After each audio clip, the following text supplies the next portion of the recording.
Come fly with me today as we take a flight around the Delaware Valley. Our day starts out with a 30-minute drive to the airport, and then it's right to getting the plane pre-flighted. I start the pre-flight by removing all of the cowl plugs as well as the pitot mask cover. Today, I am going to be flying the Sling SLG-2 light sport airplane.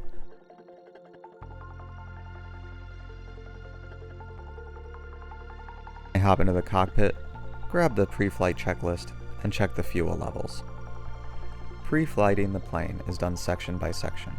I start with the empennage and tail, making sure the antennas and stabilizers are undamaged, the flight controls have proper movement, and all bolts and fasteners are secure. The same is done for the left and right wings, paying close attention to the push rods and hinges that will manipulate my flight controls.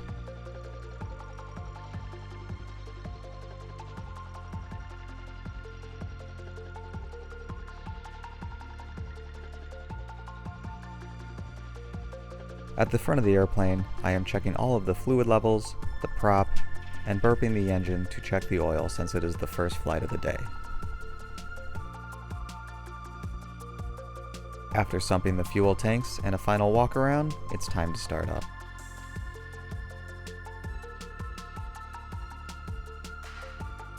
Before we take off, we need to perform a run-up to ensure that all of our backup systems are performing adequately. I set the parking brake and increase the throttle to 4,000 RPM on the Rotax engine.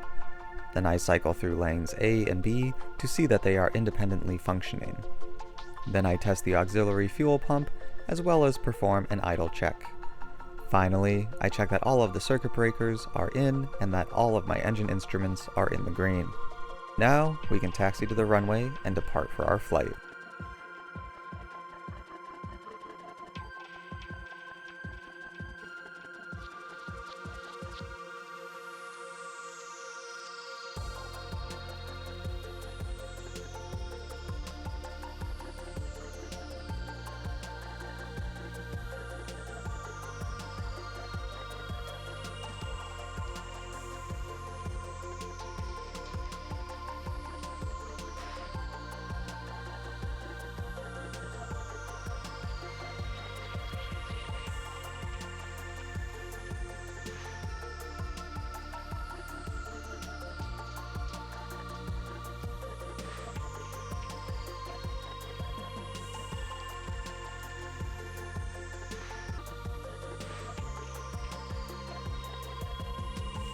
The Sling has a rotation speed of 55 knots.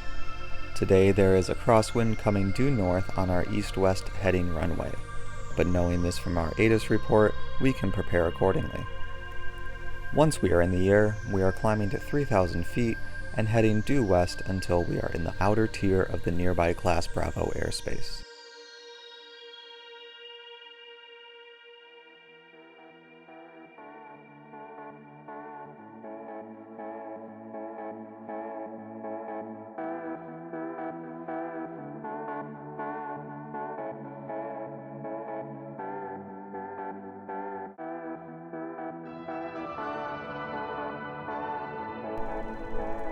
We eventually turn to the south and head for Newcastle, Wilmington, a nearby Class Delta airport. A fun fact, this is where Air Force One often lands to take the president to his personal residence. Luckily today, it is open for us to visit.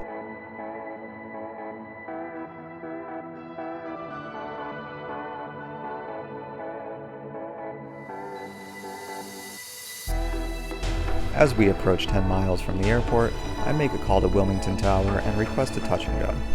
Wilmington has instructed us to make right downwind traffic for runway 27.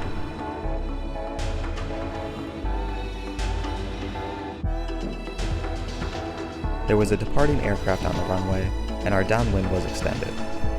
But after a short time, Wilmington Tower called our base turn and cleared us for the option.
After our touch and go, we are heading northwest to Chester County Airport in Coatesville, Pennsylvania.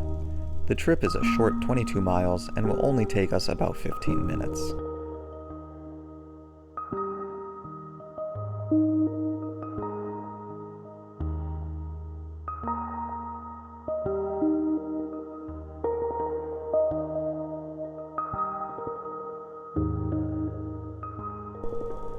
Chester County is an untowered airport, so we have to be on the lookout for other aircraft in the pattern and on the ground, as well as listen carefully to the radio transmissions being sent out.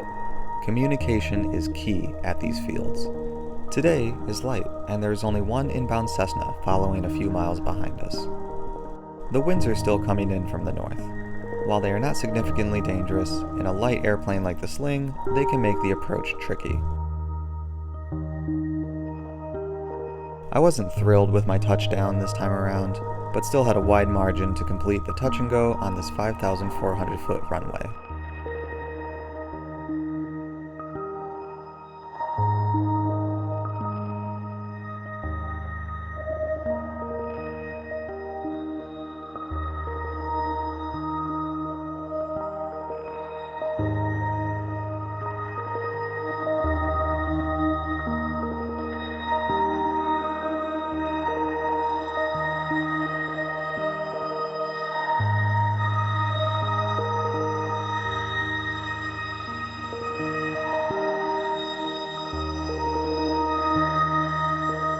With our trip nearly over, we head back east, departing the downwind leg of the Chester County pattern on our return to the FBO.